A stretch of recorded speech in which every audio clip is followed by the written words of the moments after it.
और ये कैमरा देखने के बाद बड़ी मम्मी ने अपनी रोटी को प्लेट में शिफ्ट कर लिया है और ये चाकू मुझे दिखा रहे हैं सरेआम मारने के लिए अच्छा बंद बंद। उनका दिमाग कितना तेज है ना, हम लोग गाड़ी चलाते चलाते भी उन यादों में खो जाते हैं जो यादें हम कभी याद ही नहीं करना चाहते। और जब वो यादें याद आती है तो ड्राइवरी से ध्यान तो भटकता नहीं है, पर बहुत ही बुरा महसूस होता है। दिमाग पे, ये मन पे ये कंट्रोल कैसे पाया जाए? योगा भी करके देख लिया, जिम भी करके देख लिया, किसी और के पास कोई इलाज है तो बताओ, क्योंकि मैं तो कंट्रोल कर पाने में बहुत ज़्यादा असमर्थ हूँ। और कभी ना कभी कहीं ना कहीं हारा हुआ और बड़ा मन उतरा हुआ सा महसूस करती हूँ, क्योंकि चाहती हूँ कि इन यादों से बाहर निकल जाऊँ जो मुझे परेशान करती है, हताश करती है, निराश करती है, लेकिन उसके बावजूद भी ये यादें नहीं हटती।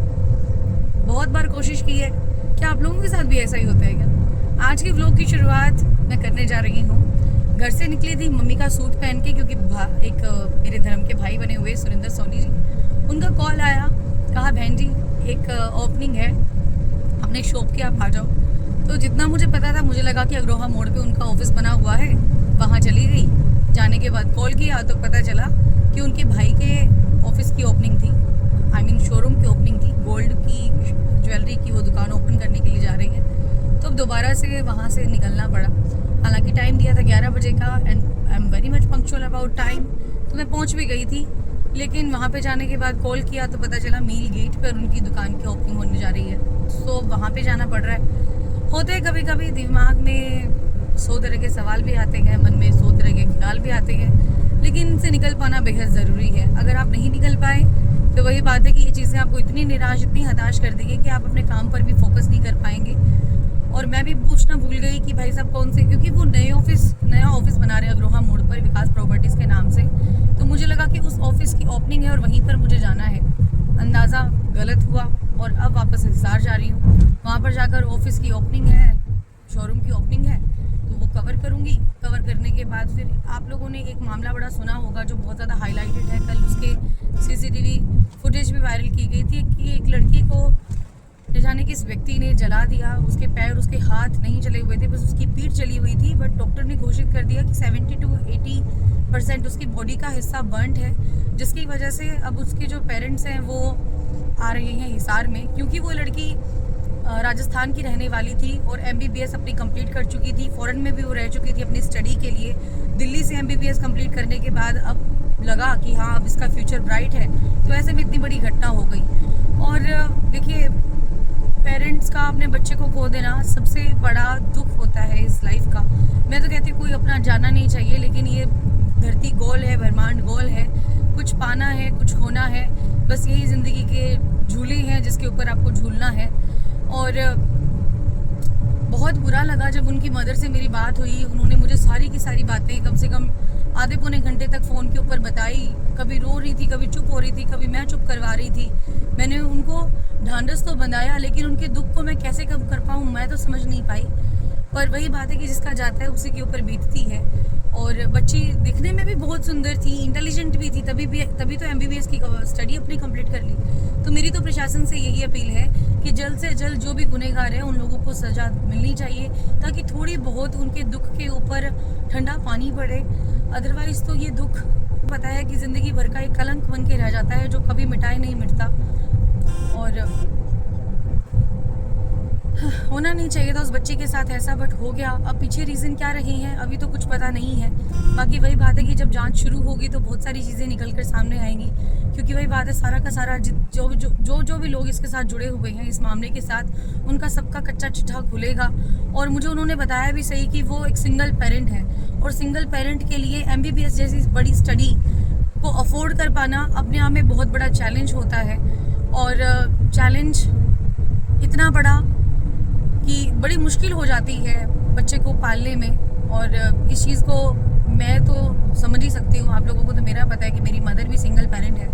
उन्होंने बड़ा जोखिम भरे समय से हमें पाल पोस कर बड़ा किया है, इस मुकाम तक पहुँचाया है। उनका आशीर्वाद है कि जिसकी वजह से हम लोग यहाँ पर एक ढाल की तरह खड़े हैं। अदरवाइज़ तो हम भी पता नहीं कहाँ गली शहर मोहल्ले के बीच में अब तक तो शादी हो चुकी होती और अपने लगे होते घर गृहस्थी को संभालने के लिए। खैर अभी भी संभाल रही हैं, अनमैरिड हैं, लेकिन अगर इतना मुकाम हासिल नहीं किया होता, चैनल को ओपन नहीं किया होता, खुद का बिजनेस स्टार्ट नहीं किया होता, तो आई डोंट थिंक सो कि इस मुकाम तक हम कभी पहुंच भी पाते, कभी इस मुकाम को हासिल भी कर पाते। बाकी चलिए ज़्यादा लंबी बात नहीं करते हैं, आज का शेड्यूल आपको दिखाते हैं कि इस प्रकार का रहेगा। अभी मैं जा रही हूँ मिल गेट पे, मिल गेट से निकलने के बाद मैम को कॉल करूँगी, उनसे मैं मिलकर आऊँगी, क्योंकि उनसे बातचीत करना बहुत ज़्यादा ज़रूरी है। हालांकि उन्होंने मुझसे इतनी ही हेल्प मांगी थी कि आप मेरी जितनी ज़्यादा हो सके हेल्प करें, मीडिया के थ्रू इसकी कवरेज करवाएं। तो बहुत सारे लोगों को मैंने वो मैसेज भी फॉरवर्ड किया, उनका नंबर भी फॉरवर्ड किया, तो आप लोगों ने देखा होगा कि हिंदुस्तान टाइम्स वगैरह में भी ये कवरेज पूरी हो चुकी है। बाकी लेट्स सी कि इसका क्या कंक्लूजन निकलता है और कब तक उनको इंसाफ मिलता है। और मुझे पता है कि प्रशासन पर पूरी की पूरी मुझे तो उम्मीद है कि उनको इंसाफ ज़रूर से ज़रूर मिलेगा। तो बातें करते करते हम लोग पहुँच गए अभी हिसार के अंदर। कई लोग बोलते हैं कि सीट बेल्ट नहीं लगाते हो, ये नहीं करते हो, वो नहीं करते हो। देखिए सीट बेल्ट लगाने के बाद ना मुझे बड़ी घुटन सी महसूस होती है, आई डोंट नो व्हाई, इसीलिए मैं सीट बेल्ट नहीं लगाती हूँ। और गाड़ी जितना ज़्यादा हो सके मैं 80 की स्पीड पे चलाने की कोशिश करती हूँ। एक तो माइलेज अच्छी देती है, दूसरा ये है कि चाहे जितनी भी जल्दी हो, अगर आप अपने हाथ में वही बात है स्टीयरिंग रख रहे हो तो एक बहुत बड़ी जिम्मेदारी आपके साथ जुड़ जाती है। और सेफ्टी का बड़ा ध्यान रखना चाहिए। हालांकि अगर आप वही बात है 80 की स्पीड पे चलाओ चाहे 20 की स्पीड पे चलाओ, एक्सीडेंट होने को तो कभी भी हो सकता है, लेकिन अपनी सेफ्टी में सेफ्टी है। आप अपने पर विश्वास कर सकते हैं, किसी दूसरे पर विश्वास नहीं कर सकते। चलिए खैर आज का शेड्यूल आपको दिखाते हैं, वीडियो ज़्यादा लंबी नहीं बनाते हैं। और आई होप कि आप भी मेरी बातों से बोर नहीं हो रहे होंगे। Thank you so much. चलिए आगे चलते हैं और दिखाते हैं आपको आज का व्लॉग। जैसा कि मिलगेट एरिया में बहुत हांसी के सिंगवा गांव का एक अलग ही मैटर निकलकर सामने आया है, जिसमें पंचायत झोटे की जो लाश है वो खेतों के अंदर मिलती है डेड के घराने के सिलवट्टे की चटनी, आटा बन रहा है, उधर चपातियाँ बन रही है जो मेरी मम्मी बना रही है। मेहर बाबूजी यहाँ पे खाने का इंतजार करते हुए। क्या बाबूजी? आज मैंने पता नहीं कितने सालों के बाद 7 रोटी खाई है, 7 रोटी, और वो भी बड़ी मम्मी की चटनी, बड़ी मम्मी के हाथ की बनी चटनी के साथ। भाई मम्मी मजा आ गया।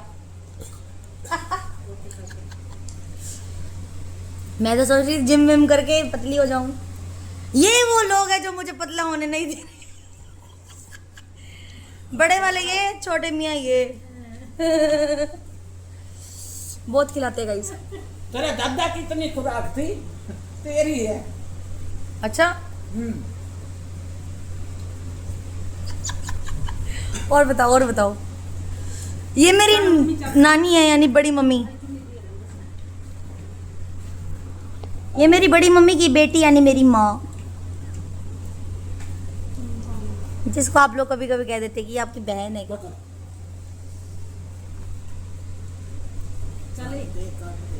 देखो कितनी सुंदर है। रोटी है ये नुक्का की रोटी चाहिए। ये नुक्का की रोटी जाओगी हाथ में। भाई पुरानी आदत है, जाएगी थोड़ी ना, हाथ के अंदर ही रोटी लेके खाते थे पहले वाले लोग। और जब तक चटनी रोटी के ऊपर ना रखी हुई हो और उसको हाथ में लेके ना खाएं, तब तक खाना खाने का मज़ा भी नहीं आता। प्लेट पे रख के खाने के बाद मज़ा नहीं आता, हाथ में लेके खाने के बाद मज़ा आता है।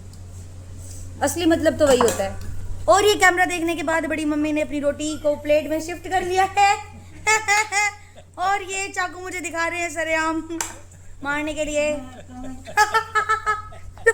बंद। ठीक है बाबूजी। ओके बाय बाबूजी। वो है हमारे बाबूजी। ठीक है बाबूजी।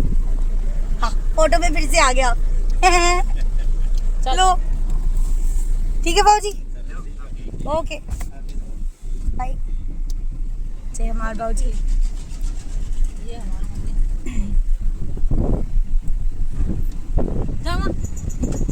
यही वो लड़का है गाइस। अब आप लोगों के मन में ये डाउट आ रहा होगा कि सुबह तो मैंने पिंक पहना हुआ था, अब मैंने ब्लू कैसे पहन लिया। तो आप लोगों की जानकारी के लिए बता दूं कि जब भी मैं किसी प्रोग्राम में जाती हूँ जहाँ पर हवन वगैरह इनॉग्रेशन प्रोग्राम है, चाहे कुछ भी है, तो वहाँ पर मैं ज़्यादातर इंडियन पहनना ज़्यादा पसंद करती हूँ। जस्ट बिकॉज कि वहाँ पर जाने के बाद अगर हवन हो रहा है तो सिर पर दुपट्टा लेना, चुन्नी लेना बहुत ज़्यादा ज़रूरी हो जाता है। और अगर आपने नहीं लिया है तो आप कहीं ना कहीं सनातन धर्म का अपमान कर रहे हो। ये मेरी सोच है, आप लोगों की सोच क्या है उसके बारे में कुछ नहीं कह सकती, बट जो चीज़ मुझे ठीक लगती है, अच्छी लगती है, वो मैं करती हूँ।